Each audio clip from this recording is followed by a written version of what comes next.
Assalamualaikum warahmatullahi wabarakatuh. Shalom, Om Swastiastu, Namo Buddhaya, Salam Kebajikan. Halo semuanya, perkenalkan kami dari kelompok 11 mata kuliah pengantar komputer software TPB 7.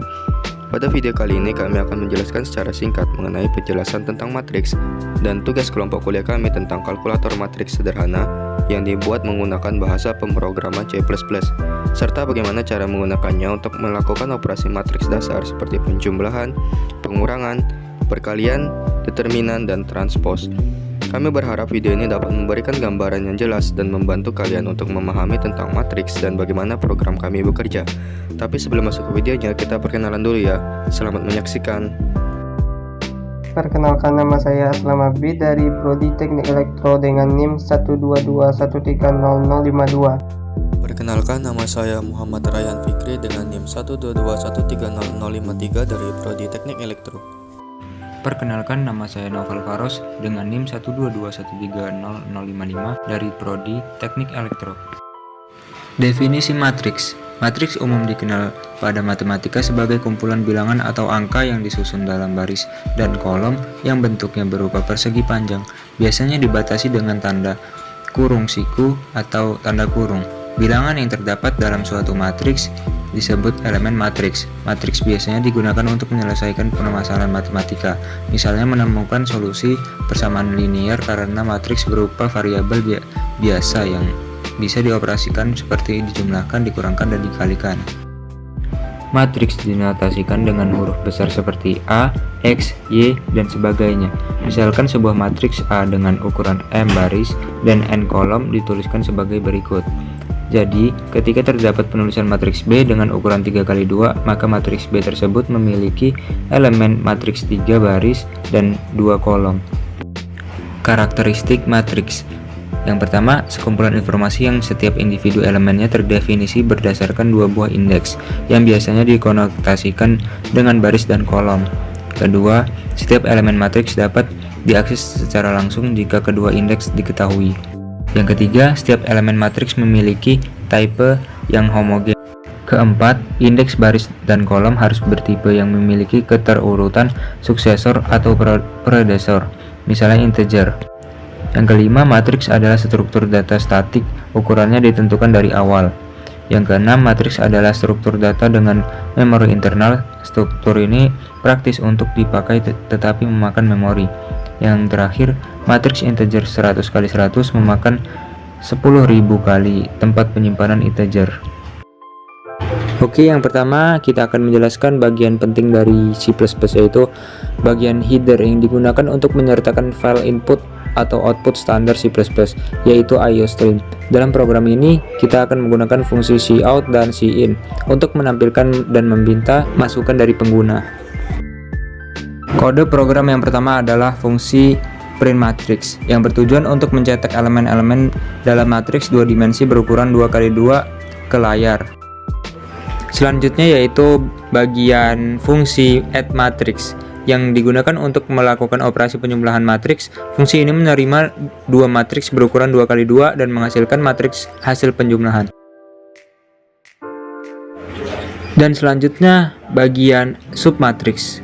Bagian ini berfungsi untuk melakukan operasi pengurangan matriks. Fungsi ini menerima dua matriks berukuran 2x2 dan menghasilkan matriks hasil pengurangan. Kode program selanjutnya yaitu transpose matriks. Fungsi ini menerima satu matriks berukuran 2x2 dan menghasilkan matriks hasil transpose. Selanjutnya yaitu kode program mul matrix. Fungsi ini digunakan untuk melakukan operasi perkalian matriks.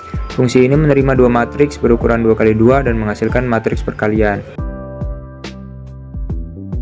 Pada bagian ini ditampilkan menu yang berisi daftar operasi yang tersedia, yaitu pertambahan matriks, pengurangan matriks, transpose matriks, perkalian matriks 2x2, dan determinan matriks 2x2. Setelah itu, program meminta pengguna untuk memilih operasi yang ingin dilakukan dengan memasukkan nomor pilihan pada menu.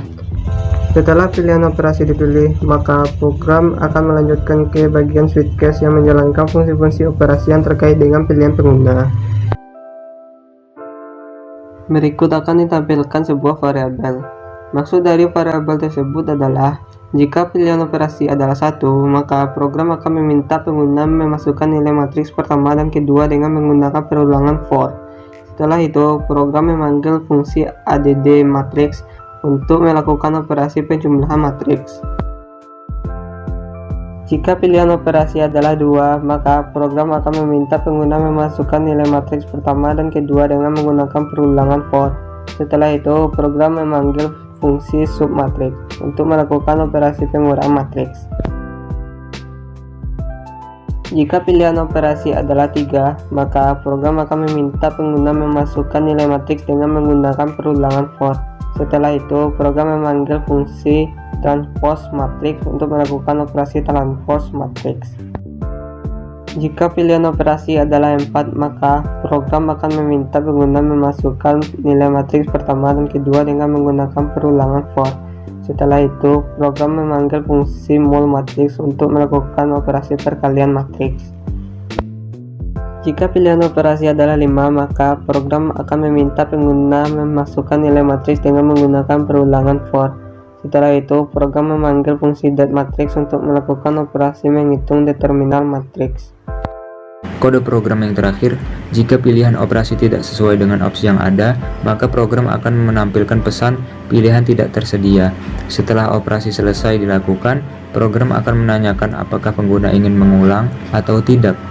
Jika pengguna memilih untuk mengulang program, maka akan kembali ke awal dan menanyakan pilihan operasi baru. Jika pengguna memilih untuk tidak mengulang program, maka program akan berakhir. Berikut adalah cara menggunakan program kalkulator matriks sederhana yang telah dibuat. Jadi yang pertama yang harus dilakukan adalah menjalankan program. Kemudian akan muncul menu pilihan operasi yang dapat dilakukan pada matriks. Kemudian program akan meminta kalian untuk memilih operasi yang ingin kalian lakukan. Kalian dapat memilih salah satu dari 5 operasi yang tersedia. Yang pertama yaitu ada pertambahan, kedua ada pengurangan, ketiga transpose, keempat perkalian, dan yang kelima determinan. Selanjutnya masukkan nilai matriks yang diinginkan. Jika kalian memilih operasi pertambahan, pengurangan, atau perkalian matriks, kalian akan diminta untuk memasukkan nilai matriks pertama dan kedua. Jika Anda memilih operasi transpose atau determinan, Anda hanya perlu memasukkan nilai matriks tunggal. Misalnya kita di sini memilih operasi pertambahan, jadi kita input angka pertama pada program. Kemudian kita masukkan datanya, misalnya untuk nilai matriks pertama adalah 1, 2, 3, 4. Kemudian untuk matriks kedua 4, 3, 2, 1. Nanti bentuknya kira-kira akan seperti ini.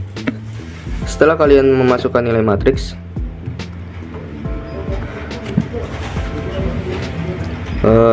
program akan menampilkan hasil operasi yang telah dipilih. Berikut hasil yang ditampilkan.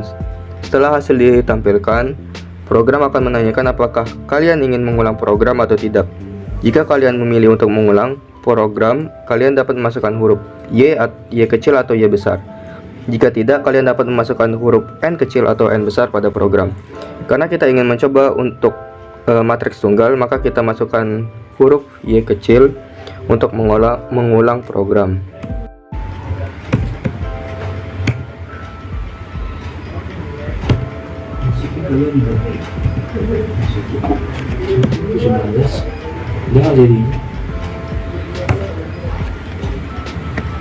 Nanti program akan menampilkan kembali menu pilihan operasi yang dapat dilakukan pada matriks. Sekarang kita pilih untuk matriks tunggal, misalnya transpose. Kita masukkan angka 3 di sini. Lalu masukkan nilai matriksnya sama seperti sebelumnya. Misalnya 1, 2, 3,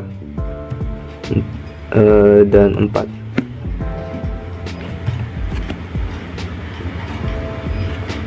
Berikut hasil yang didapatkan dari hasil transpose-nya. Jika dirasa sudah selesai dalam menggunakan programnya, kalian dapat memasukkan huruf N kecil atau N besar untuk memberhentikan program. Keras ini kan.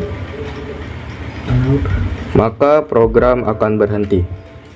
Mungkin sekian penjelasan dari saya untuk cara kerja programnya. Terima kasih.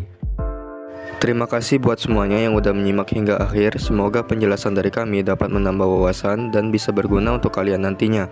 Mungkin segitu dulu video dari kami kali ini. Saya selaku perwakilan dari kelompok 11 mohon maaf jika ada kata-kata yang kurang mengenakan yang keluar dari mulut kami. Sekian dari kami. Wassalamualaikum warahmatullahi wabarakatuh.